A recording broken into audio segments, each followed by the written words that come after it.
condenser fan motor mga boss na mahina. Papalitan natin yan. NV350 premium yung rating nya. Binuhusan ko ng tubig, bumaba pa ng 250 pero mahina na talaga kasi umabot na ng 350 to eh, yung high side nya.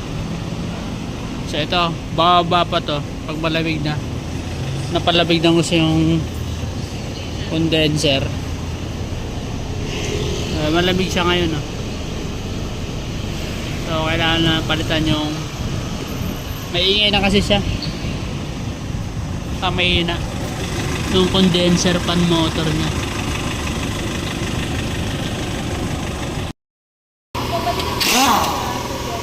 Oh shit.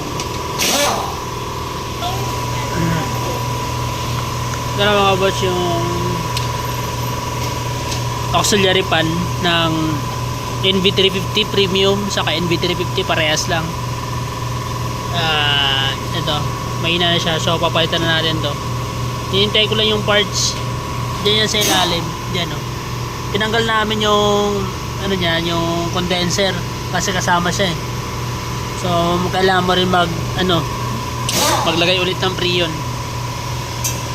kasi kasama dito sa condenser yung blower. Kapag nagpalit ka ng auxiliary fan, pati yung condenser ibababa mo. Ito yung fan nya.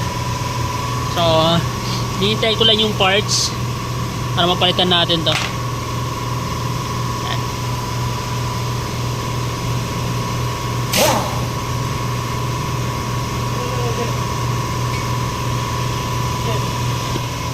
Hintayin nyo lang mamaya pagdating, video ko na lang mga boss.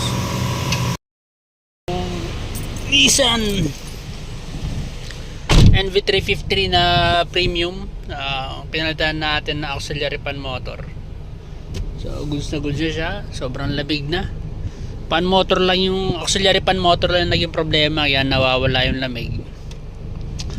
Mapapansin nyo yan nagtutubig na nga yan yan mga boss, yan, sobrang lamig na talaga yan nagtutubig yun ang kagandaan dito sa Nissan sobrang lamig ng aircon, grabe lamig. So goods na goods na, wala naman ibang pinalitan kundi yung auxiliary fan motor.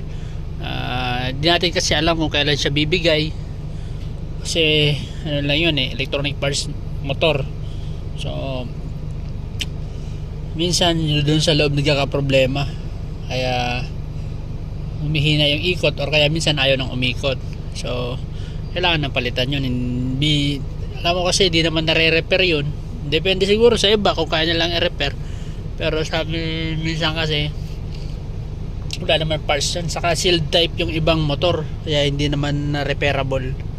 So yun lang, goods na yung problema niya sa aircon na pagtanghalin tapat daw nawawala yung lamig. Goods na. Maraming salamat guys mga boss, God bless. Solved na naman.